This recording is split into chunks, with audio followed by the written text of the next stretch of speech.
Happy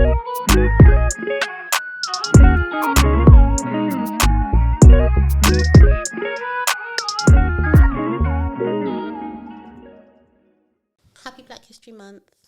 Very quiet. Yeah. It's a very quiet Black History Month. Yeah, it's not the Black History Month. It's not given 2020. It's in the past. It really is. It was a time to be. You have to be there. You really did, because I am not hearing anything from any of the brands in the same way that we did.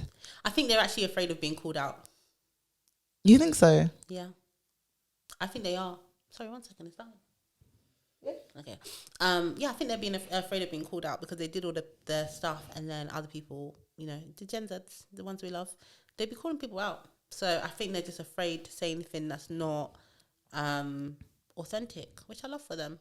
At least let us know who you really are. That's true. I hope that companies are doing stuff internally though, like for their Black employees for this time of year. Yeah, I saw something on The Voice. You know The Voice, the Black newspaper? Oh, I thought you meant the show, but No. go on. The Voice. And I don't know if I agreed with it quite controversially. It was like pay Black employees for... Reparations? No. Oh. For organising Black History Month events. And I agree with the concept of paying people to organise internal events if it's not within their job. So like compensate them, give them time off, don't just make them do it on top. But I'm like, is it Black employees only that get the money? No. Or is it the employees that organise the events? They just so happen to be Black? Because they're not all Black. That's true. But I feel like people would start getting upset if, let's say, some people, if a white person was to organise a Black History Month event and then they got paid extra. Sorry, I shouldn't know. Do you see what I mean? Yeah, no, I think it's crazy optics. I think employers should just give people time in lieu or something, man. Or they should... Let's not complicate things. Hire people to do that. So you have events people, you have DEI people. Just get the people to actually do the work. And then if they need input from other people in the business, reasonable low-level input, then they can do that. Not now you have like... Your whole ERGs organising. I've literally worked in organisations where... That's crazy. Where it's the ERG That's that terrible. organises the event and they don't get paid to do it. And they do it side of desk and the actual manager who doesn't give a heck is looking at them like, why are you spending all your time doing this? That's terrible. Your ERGs should not be organising their own events. Whether it's Black, whether it's Pride, whether it's Christian, Muslim, whatever the group is, they should not be organising their own event. That's crazy. I agree. And they need to have, if they're gonna organize it, they need to have like time that's ring fenced, like, and they need to have budget and all of this other kind of stuff. Like making your ERGs like for Black History Month, go out and beg people to come and speak at their events for free when you are a multi-billion-pound company. Terrible. It is embarrassing. It's very embarrassing to ask people to speak for free for an event for a multi-billion-pound company. Or it's I'm embarrassed for them. Because it just shows that there's money, but there's not money for this. There's no money for this. It's not important. Literally. But yeah, the companies need to do better internally and externally. Yeah. For Black History Month. Have you seen anything that you thought, that's really good, that's interesting? For Black History Month? The only thing that I've seen, the only thing I've seen for Black History Month, and my understanding is that it coincides with Black History Month every year because it's Black History Month, is the UK Black Business Show. Oh, yeah, that's cool. Yeah, so big up Raf on that. We went college together. And yeah, like that's the only thing I feel like I've seen. And Burberry are the sponsors of it this year. Really? And he had like QR codes there that I saw where it was like get hired by one of our sponsors. Oh, lovely. Yeah, so that's the only other thing I've seen as well is Stormzy's collab with Adidas. Oh, yeah, Murky FC. Yeah, and he's increased it from I think 15 jobs to 50 jobs. Yeah. Which is work in football, right? Or is it at Adidas in football? I'm not sure. I think it's football. Yeah. But those are the only two things that have really like stood out. Maybe I'm not looking, but in terms of what's been like put in my face, part of that being because I do follow both Raphael and Stormzy, but those are the only things that I've seen. I don't follow either of them, and I've seen both of them. Yeah, so I haven't seen anything else. I've seen a few things on LinkedIn, but before, like even prior to 2020, there used to be a lot of Black History Month events and like a lot of external companies, like corporate events. And now I just don't really see them as much. Maybe I'm just not in the right circles, but we used to like get a lot of invitations or see a lot of things. Yeah, it's like so invisible now. Nothing. It's so invisible. Like this is why Black employees want to stay at home, because like I just don't care, do you? I just don't even really care about it at the moment. I think Black History Month is important, obviously, but from a corporate perspective, I just feel like it's very lacking, and it breeds more resentment than it does actually positivity now. Like when you see companies doing things like they just don't make sense. Like I don't even think a lot of companies understand the purpose of Black History Month. So I've had like some clients speak to me about it, and I'm like, but what do you want to achieve? Like if you want to do an event or you want to do something internal, what do you want to achieve? Like what are you trying to achieve? Like what is for you the purpose of it? Because I keep telling people Black History Month is not a birthday for Black people. Like, it's not, we're going to bring some plantain into the office and we're all... That's what they think it is. Well, we're going to... Do you know what I mean? Like, what is the purpose of it? Do you want to, educate your employees? Do you want to highlight, the contributions of Black employees? Do you want to highlight the work that you're doing to increase kind of representation? Do you want to be transparent about your previous deficits and kind of why your organization is where it is? Do you want to, do some social impact kind of work to work with, organizations that support social mobility, specifically with, Black people? Like what is the purpose of what you're trying to do? Because doing an event and getting your 3 Black employees to come and sit on a panel to talk about how great it is to be Black, or your 1 Black director they made it to director, like so you wheel out every you year. too in 100 years could be where this person is sitting, drop me out, doing the same old statement of we still got a long way to go, but we love Black people or whatever. Like it's just pathetic. Like so yeah, I don't think a lot of companies are really understanding the purpose of Black History Month. Like, they just don't know what's going on either. Like, they just need to get their budgets together. A lot of these companies don't see the value in spending on these sorts of, months or events or what it is. Like, I don't think they see the value in it, so they don't. And this is why I will talk about Meta every single time, because even if they didn't care, the budget was there. Yeah. Like, and it was loud.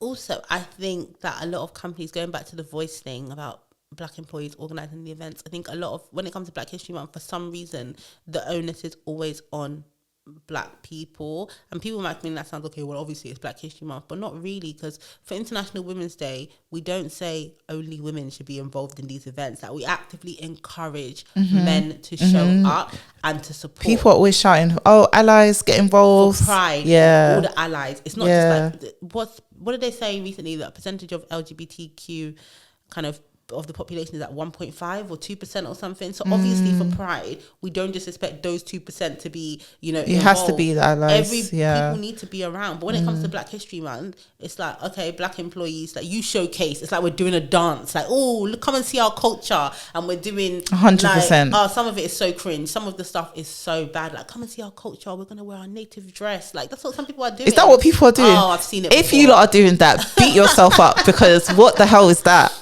It's very cringe. Or like, we're gonna do a Caribbean theme this, and we're gonna, like, it's just bad. We're gonna do a quiz about Black kids. Like, it's not sufficient, because people don't understand the purpose, and we're just getting like Black people. It's like we're doing a showcase of ourselves to you to try and get you to buy into us or something, and I really hate that. So, but we need white people to be more involved in Black History Month. I don't know if that's going to get me cancelled somewhere. I don't think so. I don't think so.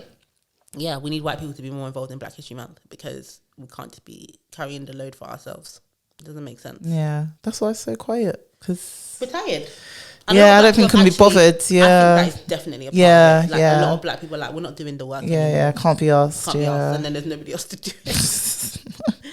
There's nobody else to do it. Oh gosh, I'm not gonna lie, I just don't mean Black History Month doesn't mean much to me in that sense. Like, can I ask you a question? Black History Month is every month for me. This is really nothing to do with Black History Month, but it's related to blackness.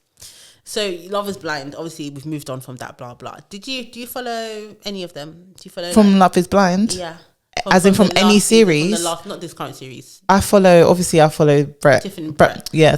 Why do we call his name? Is his name Brett?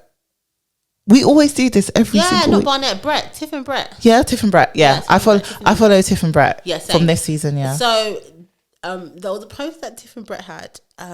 They did the Black Sugar Experience or something, which is all about black love and blah blah. Okay. And what's his name? Kwame was also on the panel for Black Love. Yeah, and because he was talking about previous relationships. I don't know, but basically, I was just like, I couldn't believe it. Like, I just liked the comment. Like, they posted it as the three of them, and I love them, so I just liked the comment. Kept it. When I went into the comments, it was chaos. Every singlet was being torn, and they were basically saying, like, obviously no one's against like interracial relationships or anything like that, but they were basically like, why are you on this panel? And sometimes I'm just like, not every panel is for you. Just because you're invited doesn't mean that you have to go. And I feel like that's the same in it's the same in corporate. It's the same on social media. It's not everything that you're called to do that you must say do. Yes to. Not everyone that's going to pay you is money that you need to take. Gosh, I don't get it. Like, so people in the comments asking, number one, why is he there? They was like, why is Chelsea not on the panel? That she's not there for a reason. And he was like, oh no, she came for the first part, but not everything is for her. Like, this is specifically it's a black event, so she was happy to support me in coming and blah. And I imagine Chelsea was very happy to, I said, like, I believe her, she's a real ally, like, we like Chelsea. She's a bit weird, but we still like her. But it just made me think, like, people literally will. Is it money or is it a lack of common sense? Because both. Why do people take? It's both. Is it scarcity mentality? Because you're on Love Is Blind, the endorsements are probably gonna come, like, if you do the right thing. Yeah. Not everything that you're called you for, must do. You must take. But there's certain people for Black History Month that will go and show their ass every single play.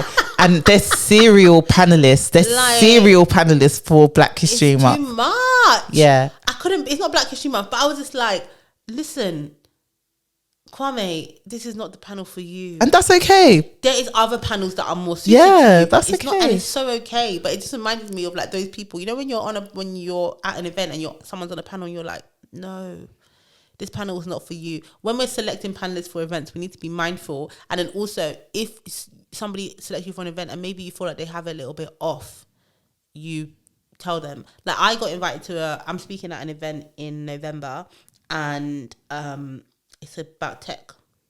And I was like, what's that got to do with me? And obviously, when I spoke to them further, they wanted to talk about the angle that they wanted the HR person is like how to introduce your team to tech to make sure that it's going to be successful, doing the stuff around the training, the comms, and all that stuff that obviously you do in HR, all good stuff. Fine, I've done it before and I continue to do it, so it's fine. But initially, when they said tech, I'm like, listen, I can introduce you to people who are techies, but it's not everything that's for me. It's not just because there's money involved that you have to do it. And I don't know if it's like scarcity mentality or what it is, but this Black History Month and every month going forward, I just implore anybody who's listening, it's not everything that you're invited to that you have to attend. For real, yeah. And it's, anyway, let me not even start. I'm not even gonna start. But all I will say is, like, Black History Month as well. Do you know what the worst is with the panelists that I've seen? What? It's a Black History Month panel, and that doesn't mean everybody on there has to be black. But if you are gonna have black people on there, have black people on there. Don't come and bring me someone from the BAME community and try to force me to believe that this is somebody that you want representing the black community. Like, come on, let's be for real. Do you agree with the concept of being politically black? No. So we had one lady on a panel. When I was at Deloitte, we had a lady on a panel. We didn't invite her. What is politically black, please? Seen by the world to be black. So basically, if you're not white, you're black. So they might say, oh yeah, as a black person. And we had this lady on the panel, and she was Asian. I think you've spoken about her. Yeah, and she just kept saying, as a black woman. And we invited her. She never said that she was going to say that. Like, and it wasn't. It was about ethnic minorities. It wasn't about being black. So you didn't even need to, like, she just kept saying as a black person. Everyone in the audience was like, oh, maybe she's mixed race. Like, we're always looking at her, but like, she's not. Like, she's just calling herself black. But obviously, race is a social construct, as we already know. But when it comes to being black. Like, let's not. We don't need to make it. We don't need to make it. Yeah, she said. Who wants to be politically black? It's literally the worst. I want to be politically white. What the hell was politically black? I want to be politically white. Like, that's crazy. If I could choose, yeah, literally.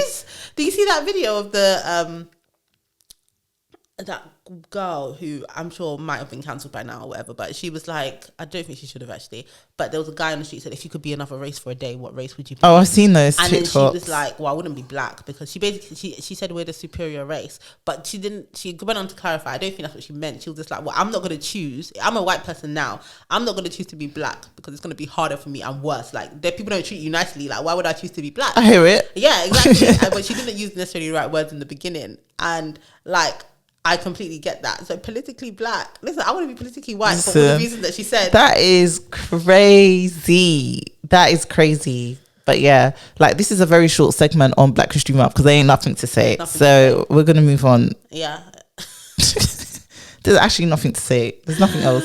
We just needed to acknowledge it. Yeah, because we're black and I guess it's Black History Month. Yeah, but I just want anyone watching or listening to know that, like, I've got one other thing to say about it. Go on. I was speaking to recently, I don't know, I was speaking to somebody and they were telling me that I know I was speaking to them, but they were saying that their company's doing a Black History Month event for the first time and they're going to get like some panelists and stuff. It was all good. And I was like, are they going to have any panelists that are not black? And they're like, yeah, they got like a white man from the business who's going to be on the panel talking. And I was like, yeah, I think that's actually the right thing to do.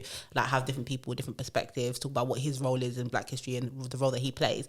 And they were like, yeah, they chose him because he used to live in Africa, West Africa. Sorry. And then they lost me at that point. I was with them, but I thought it was going to be, like, he had his own like struggles with understanding like white privilege and was going to explain, his journey. That's the position. Like, not what? He lived in Africa. I recognize my own privilege. Yeah, and I understand my journey hasn't been easy, and so I can understand when people think this and this is how I've unlearned, or this is what I've learned, this is the work that I've done, this is the work that I still need to do, this is the space that I create for black that's people. What I thought you was gonna say. That's the vibe. If you're a white person on the panel, the vibe is not I understand because I lived in Nigeria. That is LOL. They lost me at that point. I just had to tap out. That's so funny. But that's how they'll choose. So even when they're doing the right, you were close. You're on the right track. So close. But you missed it.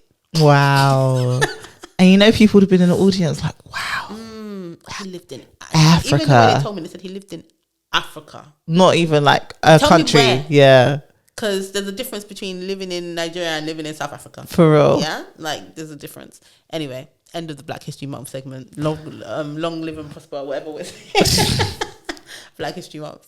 So, what I've really been enjoying, first of all, I've really been enjoying girl maths. I love girl math. I live my life by girl math. Same. Like, girl maths for me is going to a restaurant and estimating the bill and it's less than what you thought. Saved money. Girl math is going into a shop and seeing that an item is on sale, and if I don't buy it, I lose that money. I hear it. Do you get what I mean? So if it was £200 and it's now £100 and I buy it, then I've saved £100. But if I don't buy it, I lost out on the potential benefit of that £100. I hear it. And it makes sense. That's literally how I live my life. Yeah. That's how I bought my gym membership. My famous gym membership that people have been asking about. That's how I got it. I was like, well, if I'm going to Reformer twice a week. Investment. So if I go to a Reformer Pilates at a studio, it's like £15-20 a class. So what's that? £20 times 2, £40 a week, 160. I can't pay £160 to go. I may as well go and buy an expensive gym membership. And it makes sense. Girl math. I live my life that way. So some people have now started doing others, including work maths. Can we talk about boy math just for 1 second? Boy math was just women dragging. They just got dragged. Someone said boy math is worrying about gold diggers but sleeping on the mattress on the floor. Sleeping on a mattress on the floor. I said no. That's crazy. I just feel like maybe it was deserved. Yeah. No, maybe it was funny. Because we were all enjoying ourselves with girl maths, and then so nice. Men decided to insert themselves where they were not needed. So of course you're getting dragged that because was hilarious. Ooh, Ariana, what are you doing here? Like, go away. Like, nobody asked you. Sorry, work math. Yeah. So there's been someone work maths, and I've seen like performance management maths. I've seen I've seen loads. So I just feel like it'll be a bit fun to do some. The first one was starting your 1 hour lunch break when you start eating and not when you leave your desk. I support it. That's real. Yeah, I support it because what if the line is long? I feel like that's how everyone. That's how you start your work day, isn't it? When you're at your desk. Yeah, exactly. Yeah, like if I'm on the train, you're not going to tell me I'm on time. Yeah, and that's how you start your work day. You start from, they say it's from when you're at your desk, not when you walk in the door. So the lunch break also, it should start from when I sit down to eat my food. I'm with that. Even if I had to go out and buy it. Even if I had to go down the road. I hear it. Work maths is having a baby boomer bestie who knows all the gossip on everyone.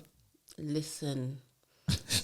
Them OGs, yeah, they're the ones that know everything. I love that. Like I told you, I have a lot of old white men friends that I met at work. That they really be, even when they're the ones that when you leave the company, they'll even be giving you the updates on all them employees. They're the best. I feel like I've had one in every single workplace, but I must say one of my favorites, her name was Bridget. Bridget is my name. She was the EA to the owners of the company. Say no more. So she had all the intel. She was the best. Like I loved her and she loves me. Like that's what you need. Honestly, like she was literally more than double my age. She'll probably kill me if I say that. But those are the best ones, and they feel protective of you. Yeah. No, she was amazing. Like she was so kind. Like she was seen as one of those people that was quite like, you know, short with you. Like if you go, she'd be like, but like if you knew her, like she was like the sweetest person.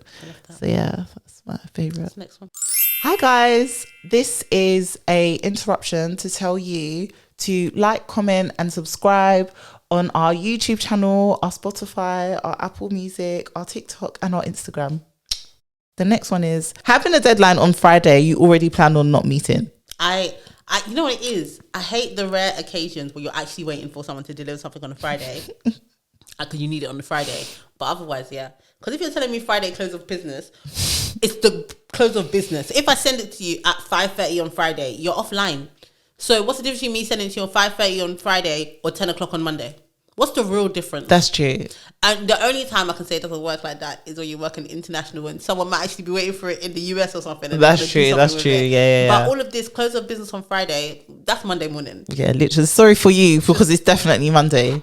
You know when people start wishing you, oh, have a great weekend on Friday at 10 a.m. in the morning. Like, they're logging off. Yeah. That's work maths. Telling people work.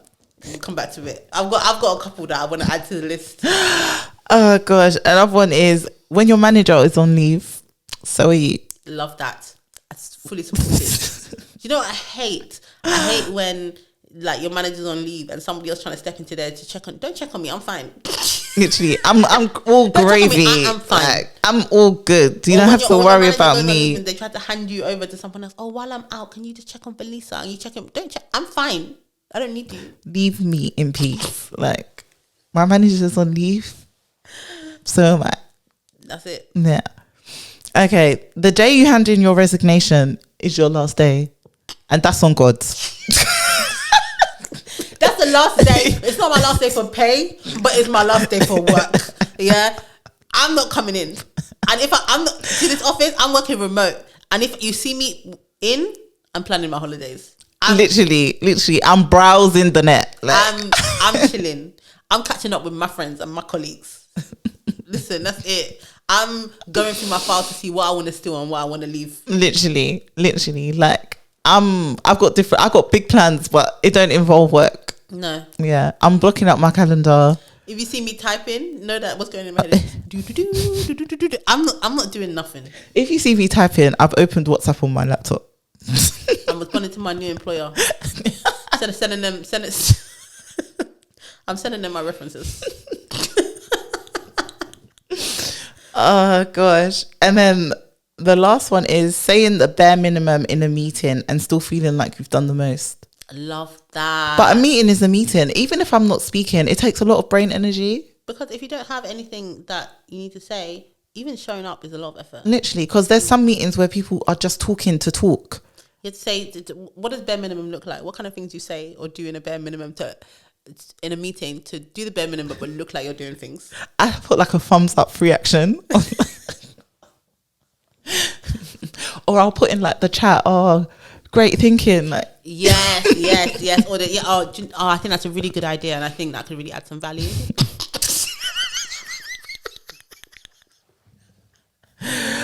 oh gosh, so yeah, that's or being the one to say the obvious, being like, I think that's good. Why don't we check back in on that next week? We're gonna check. We have the same meeting next week. We're gonna check back in. Or, just talking. Or nothing from me. Yeah. Before you, sometimes I won't say a word, and then when they're like, "Oh, anything else to add?" and people are just like shaking their heads and stuff until the last minute. That's when I'll unmute myself. Bye, everyone. Yeah. Or you'll say something stupid like something just so your voice can be heard. Where you're like, "Oh, just checking. Are the minutes for this going to be sent around?" The minute I ain't gonna read the fucking minutes. I'm not reading those minutes. Oh gosh, so have you got any others that you'd like to add? Well, definitely work maths is definitely train strikes means Day off. Train strike means working from home even if I don't take that train. That's the real one. They're like, really, today you take tube to work, huh? What? Huh? What's your business?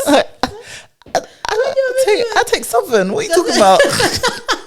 Oh, but it's just tube strike. It's not train. You take Southern, yeah, but I take the tube to get to the train. Yeah, so yeah, work maths is train strike. I'm at home. Work math is putting your out of office on the day before you go. 100%. Because anything that comes in today, I'm not doing. That's it. That's not my problem. Sounds like a you problem. And it's also leaving your out of office on the day you come back. Literally, this is like a black girl work maths, but my hair. I know you're gonna say. I will take my laptop to the hairdresser. I see girls at the hairdresser with their laptops, braids, work laptop. That is black girl work maths. But you're still working. I'm still working. If you need me, I'm here. I can talk to you. I'm still working. No camera. No camera, but I'm here. I can One speak. time I did a call when I was on my eyelash appointment. I couldn't even open. I had to get my. I totally forgot that I had the call, and then I remembered, and then my lash tech had to unlock my phone. Is it? Yeah, and enter the call, and I just spoke on the call. What? And my camera's off. What do you want from me? I'm here. I'm present. And also, what else am I doing? I'm just. It's true. But so when I get my braids done, if you know, yeah. Like if you go to an auntie to do your braids, trying to take a meeting there is just not feasible because Nollywood is playing on one side, aunties are shouting on the other, people are walking in and out, like the people that come in that are selling stuff that they stole from. God, yes. Like everything happens where I go and do my break. It's Peckham, so you know what it is. Yeah, so but I've been going for a while, so sometimes I'll say, auntie, please, like I need to take. Did your auntie offer you tea? No, she even the one sending me saying, "Oh, if I'm going short, oh yeah, please, bring me." I have a 30 auntie who does my hair now. Yeah, just braids, and she's the best. When I come to offer me tea, I never take it, but she'll be like, "Oh, you want tea?" Blah blah. That's lovely. She's got the Kirkland water. If you ever want some water. No, my braid auntie needs to learn because that's not what's happening. The person that does my wigs and my weaves, last time I showed up to drop my wig off so she could wash it. Yeah. She just handed me an ASOS bag and she was like, "Oh yeah, can you iron this for me, please?" Because I live very close to where her shop is, and she iron for her. Yeah, so she had the ASOS delivery and she wanted to go to church later, and she said, "Can you iron this for me?"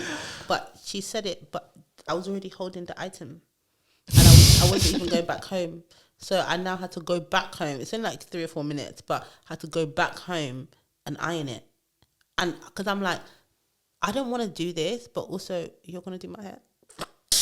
So I feel like I don't want to. So you did it? Yeah, of course I did it. Wow. The power dynamic with hairdressers is skewed at the moment. Yeah. It's really bad. Again, one day I will talk about like my fights with Insta hair people. I'll join you because I've got a couple to add. Yeah. But yeah, on the kind of topic of work math, I wanted to do a toxic boss math. Hit me. So I had a list that I wrote down. I'm like, this is how it works. Hopefully people will recognize some of these. So the first one is You're not getting a bonus because we had lots of socials this year. What a wicked person. We're not spending money hiring another team member because you can just work harder. That's real. Sorry. You know when yeah, like, have you ever been at a job working, yeah? You resign and then you find out two people have taken your role. I had three. They had to split the job into 3. I was telling you that I'm dying. I was fighting for my life. And you know, nobody will come and take this job because it's not a good job to have. That's crazy. Nah, that's crazy. Terrible stuff. Spending 25k on a new employee survey platform to not listen to the results. That's toxic boss math. Toxic employer math even. We can't afford an inflationary pay rise, but we spent £2 million on a marketing company to rebrand the logo from yellow to blue. This happened all the time. That's very real. There was a time when I won't even say the company. I worked at the company and they were talking about, we're doing this rebrand. By the time they did the rebrand, there was one colour change.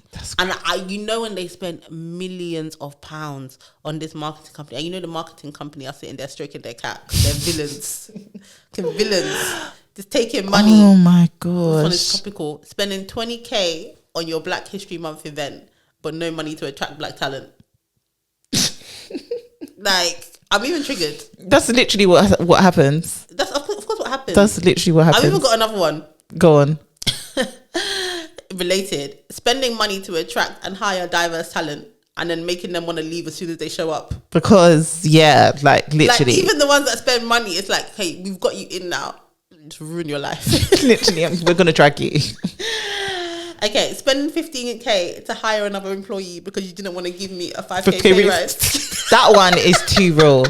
That one is too real. Because if I leave, you're going to spend how much on a recruiter? You're going to spend how much bringing someone in because they're going to ask for more than me. Yes. Like, it's even probably more than 15k. Literally. Let's say you want a 5k pay rise. They don't give you your 5k pay rise. Then I'll get a recruiter, which is going to cost X amount plus 10, 15k. Cut. Then they have to pay that person. And then the person ain't even going to be ready to start. They exactly. got to do the train. They got to pay money to train the person on their lack of productivity. And you didn't want to give me 5k. Do you know what? They deserve to suffer. Companies hate people. That's literally the dumbest maths in the world, but they still be doing it. Paying employees a few days earlier and acting like it's a Christmas bonus. I hate that one so They much. really do though. Oh yeah, guys, got a really good thing. We're going to pay you earlier. You have all the money you need for Christmas. But so that I can suffer in January. No money after. That's the bit that people are missing. What the hell? No money after. Including holidays, pension and fruit in employee benefits. I'm sick of them. Nah, fruit is the worst because the banana's always on its way out. Do you know what? Yeah, I take that and I make banana cake. Do you? Yeah, when life gives you lemons. Nah, bananas. fruit. I saw a tweet actually, and it said, you're all getting a bonus this year," and then it said like the bonus, and it was loads of pizza and drinks. Oh my god, on the table. It's criminal. It's so criminal. But yeah, those were my toxic employer maths. Those are very real though. I know they're going to be triggering. Very triggering. Oh my god, if you have any others, send it to us. Yeah, please do. I have some stuff. You know me. I stay on Twitter as well as TikTok. So I haven't really been on TikTok as much. All I'm getting now is I feel like that means you're on TikTok like the average person rather than as excessive as you usually are. And I've had some time off, but don't worry, I'm going to get back on my Zoom. Oh, here it is. Look. Oh yeah. Employee, I'm burnt out. Management, pizza. Why do they think pizza's the answer to everything? And then so someone quoted it saying, "Last time my job did this, as in the pizzas, I jokingly said, 'Is this part of our bonus?' Everybody was dying with laughter. Before I left that day, the HR manager pulled me into an office and said, 'Please never say anything like that again in front of everybody.' And to answer your question, yes, it is." I really don't like HR as the police, Like, I don't like HR as the police of the workplace. Yeah, I wouldn't have said anything. Like, you can deal with that fallout. Like, please don't. Like, no. And also, why would you even say? Why would you say that? Don't let them know when it's time to get the bonus. Well, someone else used the pizza thing as well. Said, company, work in the office for the culture, pizza. What do you think? Like a lot of companies now, I think now it's basically most of the companies I know are like in the office 2 to 3 days a week.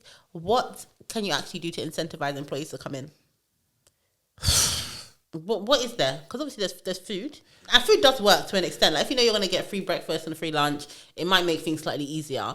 But flexi hours on those days. I think personally, like I think flexi hours is the win, rather than just hybrid working. I think being able to say, do you know what? I'm going to come into the office at midday because I'm going to go to the gym first, and then come to the office. Or Middays. Oh, sorry, that's just me? That's a bit late. All right, 11. Yeah. 11. Or coming in early and saying, do you know what? Today I really want to pick the kids up after school straight away and take them to the park before we go home. Like, I think flexi is like for the win. Yeah. I don't know what, but then people would just be like, I'm more productive when I'm at home. Like, I don't know I think food does help. Yeah. Food helps. Actually having a nice office environment, because someone like, and good meeting rooms, like pods or whatever, because you know when you go into the office and you have all these calls to make and there's nowhere to make the calls and you're thinking, I'll just rather be at home. But actually like work at a nice office environment which has the facilities that people need. I feel like I should have a treadmill desk. Like you need to have, you know what I mean? Because that's what some people have at home or whatever. Yeah. Like different standing desks, sitting desks. Yeah, I think having that in different areas to sit and lounge, like you don't have to sit at your desk. Like yeah, exactly. There's other places to work, all of that stuff. I think it makes a massive difference. You just reminded me of the low light stuff of another TikTok I saw.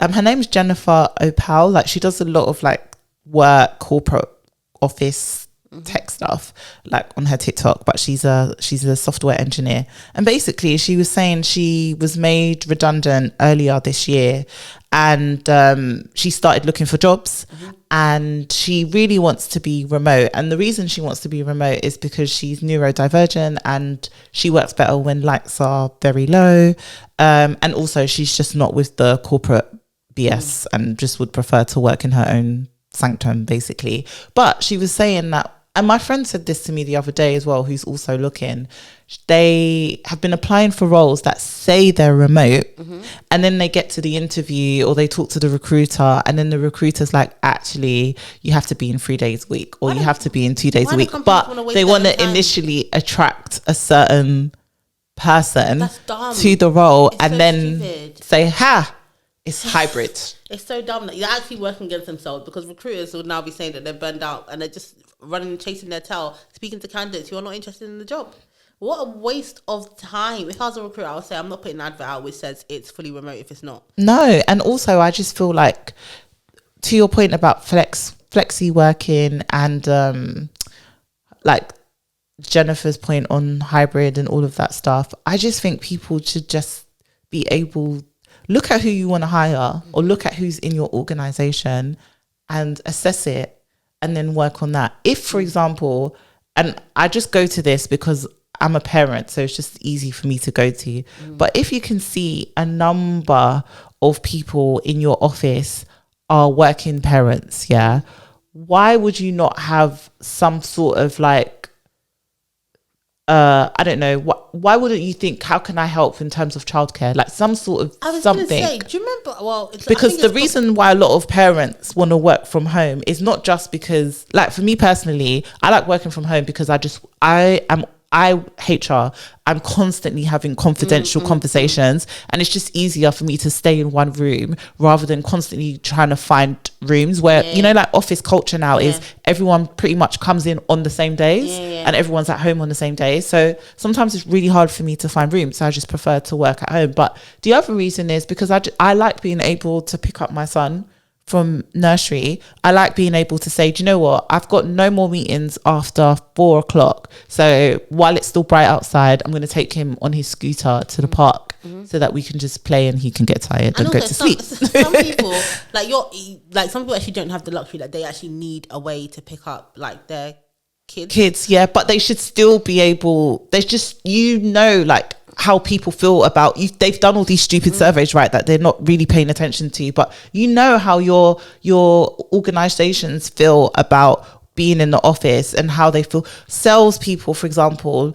a lot of them thrive off being around each other and being in the office, and that's great, and that's you know, they can for do them. that. Great, But amazing. for example, your HR organization, they might still be able to function while they're all able to work at home. So why can't you give them more of an option? Why does your whole company have to have 3 days in the office, 2 days at home? Yeah. Why does your whole company have to have Monday at home and Friday at home? Why can you not bring that flexibility into, actually, I like to go Pilates. I like to go Pilates on Tuesdays, and it's close to home. It's not close to work. So why does it have to be one of my office days? I just feel like offices, organizations, companies should just not paint people with one brush. It's part of the diversity, right? It's not just about, you know, all the things that we think of with diversity. It's also about individuals and flexibility and what they need for a win, you know? Yeah. Did you think like we need to bring back the work crash, because they used to have them like the kind of like nurseries and stuff like that? Obviously, it's giving, now you have no reason not to come to work. But I think, but when you are, I think, as someone who watches Grey's Anatomy, that's literally what I was thinking. Like, yeah, I love that they could just be like, here, Yeah. I'm going to work, and pick them up and check on them at any time. I love that. And I think when I worked next to Goldman Sachs, I feel like I used to see people walking in with their kids. So I don't know if they had one, but I always thought that they had like a nursery or something in there. And it doesn't have to, Because I'm not being funny. Being funny, but now we've got some dog-friendly offices, and the reason we've got dog-friendly offices, I know you're a dog lover, but we've got dog-friendly offices. Put their dogs. Exactly. But why do you think we have somewhere to put our kids? Yeah, but that is actually dog daycare, so you can take your dog to doggy daycare the same way. Do you know what Literally. I mean? So it's just, I think more companies should like actually make childcare accessible, because that would actually be easy. Just take your child with you to work, drop them off. Ideally, the nursery closes at a certain time, so now, sorry, I gotta go and take my child with me. And nurseries don't close early, by the way. Like, my son's nursery closes at 6 or 6:30. Like, it's not. Do you know what I mean? So you can actually work your full day if you need to. And it's just be like so much nicer. And I spoke to someone recently, and it's not just childcare, people that have children that need flexibility, obviously, but that's specifically what I'm talking about now. But I spoke to someone recently, and they live, you know, like you have a lot of people who commute in, and it was like coming in for them just feels a bit. It's tiring. But also, you know, when there's train delays and your child is at nursery, you need somebody who is going to be able to go and pick your child up from nursery the days that you can't go. And not everybody has that sort of support. So, like, just the idea of, like, you literally can't get home for 3 hours. What are you going to do? Pick your child up from the police station because the nursery has dropped them off there when you didn't show up? Like, what actually happens in those situations? You have to beg someone to pick up your child, or, like, it's just the idea that we have all of this support available to us. That not everyone is going to have. So, yeah, it's a bit crazy. Yeah, someone said actually, again, because I stay on Twitter. Stay on Twitter. Someone said, I've gone from my bookmarks. Someone said most people who are anti-working from home are using the office to escape their home life. They have made work their entire personality, or it's their main source of social interaction. I had a co-worker who commuted 4 hours a day to come to the office on his work from home days. He had 4 kids at home. Yeah, probably.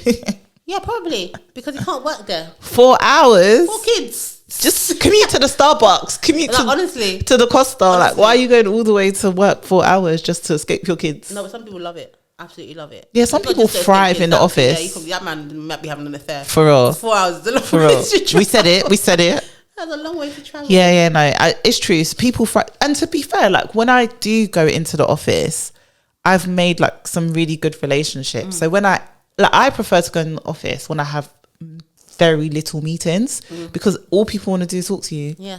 That's all you want to do. I'm not productive. It takes a certain level of maturity, which I think, like, most people, to be honest, they just don't have, to be able to say, do you know what? I'm going to just be an adult. I'll go in when it makes sense for me to go in. I'll make sure I get enough FaceTime with the people that I need to get. People don't have that autonomy to be able to make those decisions. Some people don't have autonomy because when you give them autonomy, they take the piss. Yeah. Yeah. So, and I don't think that's how it should be. But a lot of people, even on that video of that lady who said wasn't typing or whatever. Wait, first of all, so this TikTok, I'm so happy that it's Lola's face that you lot saw, because that's too many people. That would give me anxiety. But a TikTok that we did has been viewed in total over like 1.2 million times. It's just ridiculous. Yeah. And it was about a woman in Australia who was she was being monitored by her company, and she basically wasn't being productive over 49 days. Yeah, she wasn't typing. There was days where she didn't type anything, not even the password to unlock her laptop. Yeah, she didn't type nothing. Yeah, and she got fired, as she should have. Yeah, but then when we posted it, we thought it was quite lighthearted because, you know, we'd seen other people talk about it, but y'all were so triggered and just refusing to use comprehension and common sense. No, I'm hoping it's not the listeners, because I feel like our listeners have sense. But a lot of people who probably TikTok, don't listen to the podcast, was it? Well, you know, it's not about the hours you do, it's about the work you produce. Well, she's been there 18 years, like, you know, so she can't have a couple days like not doing any work. Shut up. Shut up. What are you talking about? It's like, what I need to know, what jobs are people doing? Because I don't know. I know so few jobs. I get the idea that output should be measured over presenteeism, but you have to have a certain amount of presenteeism to do your job. Like, you have to be there. You have to be working. Like, and the fact that they were monitoring her in the first place shows that she weren't working. Let's say you work in H&M. Yeah, people were acting like, you go to work at H&M, they say today you have to fold 100 shirts. So then you fold your 100 shirts. If you fold your 100 shirts in 10 minutes, you get to go home. And if it takes you your full 8 hours, then you stay. That's not how work works. Work is never done. Unfortunately, for most people, your work is never done. And if you get to the end of the day, you think you don't have nothing to do, as a reasonable employee, you're supposed to find work. You're supposed to work at a reasonable pace. That's where the trust comes in. And that's why I say people don't have, that video showed me that a lot of people don't have the common sense to be able to be given autonomy. Because if you give them autonomy, they will do stupid things. They are fighting, some people on those that TikTok, that Instagram reel, they are fighting for their lives, for the right to be able to take the piss at work. And I'm just like, you can't give these people responsibility. You can't give them autonomy. You can't. Because they were literally like, some people write in notepads. When I saw that, I LOL'd because I thought, come on, please. Somebody I know commented that, I had to respond. And I just said, look, listen, this one, you have to just charge it because she's in the wrong. Like, some people said, writing in notepads is a thing. So you do a desk-based job, where you use a computer and you spend the whole day, for a whole 4 days writing on notepads. What did you do with these notes? What and you never typed up the notes in any shape or form. Because the other days, it's not like you were really hammering that keyboard home. Oh, no. No calls, no meetings. Like, are you dumb? But that just showed me that some employees, they don't deserve autonomy. All these people fighting for their lives for the idea to work from home, they're taking the piss. Not all of them, but well, that's the reason why so many companies want people back in the office, is because there's not that trust there. And they probably do have a lot of issues where people should be doing more. And you guys know I'm an advocate for working from home, but I'm sure you do your work. Yeah, I do my work, but I'm sure that companies have had a lot of issues with people who are not doing their work and therefore feel like they need to be in the office a little bit more. I'm going to go out on a limb and I'm going to say that what is happening is that, you know, they say, a few bad apples spoil the bunch. This is not a few bad apples, yeah? A lot of people, given the opportunity, they just want to take the piss. They want to work from home. They do less working from, they're actually doing less work. And those people who I think might even be 50-50, it's not a small minority. It's a lot of people that are taking the piss when they work from home. And then subsequently being upset when those benefits are being withdrawn. We're going to clip this and you're going to get dragged. I don't care. Drag me. Tear my singlet. Do whatever you like. You heard it here first. It won't be the first and it won't be the last. I don't care. Like, that's why I'm sorry. I'm the kind of person, I do my work, but there's a lot of people that don't do their work. And that's why a lot of companies can't work from home anymore. That video showed me. The comments of that video just showed me that you guys didn't deserve it. Some of you, not our listeners, but some of those people in comments, they don't deserve to work from home. I agree with you, because some of the comments, I'm sorry, I couldn't. Do you know what? Sometimes you see comments and people, but now it's our own content that I'm seeing. I said, I cannot believe that people's brains are this small. I cannot believe how dense some people can be. I was just reading, and you know, the best thing is, someone said, but did she do the work though? No, no, she didn't. That's why she got sacked. Like, no. They should be measuring output. If you don't show up, if you don't log on, your output is zero. It's very easy to measure. Like, I just couldn't believe it. And as a HR person, it just showed me like some people, they don't deserve autonomy. They don't. A lot of them don't. A lot of people need to do better. Yeah. I don't even know if I can say this. Would this person ever listen? But there was, during COVID, there was this, I followed someone and they said they got made redundant. And the day before they had tweeted, it was maybe like 12 o'clock. They tweeted, I was supposed to start work at 9. My laptop is still on the other side of the room. And then the very next day, and I screenshot it, and I sent it to my friend, not the redundancy, the first one. I said, some of these people are playing with fire. Like, what if their employers the very next day got made redundant? And I'm not saying that the two things are directly related. They got made redundant because of that. But generally, when you're doing redundancy, you're shrinking the workforce. You're looking at who is producing more, who is more valuable, 100%. Who can you not live without, 100%. who has the best performance. And even though they might not know what you're doing, they're going to know you're not a producer. Because your laptop's on the other side of the room. 3 hours of the day that you should have been working and you haven't done nothing. Oh my gosh. But I think everyone just wants to. I'm telling you, every day when I get into this, my capitalist employer bag, I'm saying, Pete, there's no give and take. None. It's just take. But yeah, some of them were American though, so I removed those because they're not always. Yeah, they don't. Yeah. So, like, comment, subscribe, all that good stuff. Send in all your dilemmas as well. Yep. That's a wrap, guys. Bye. Bye.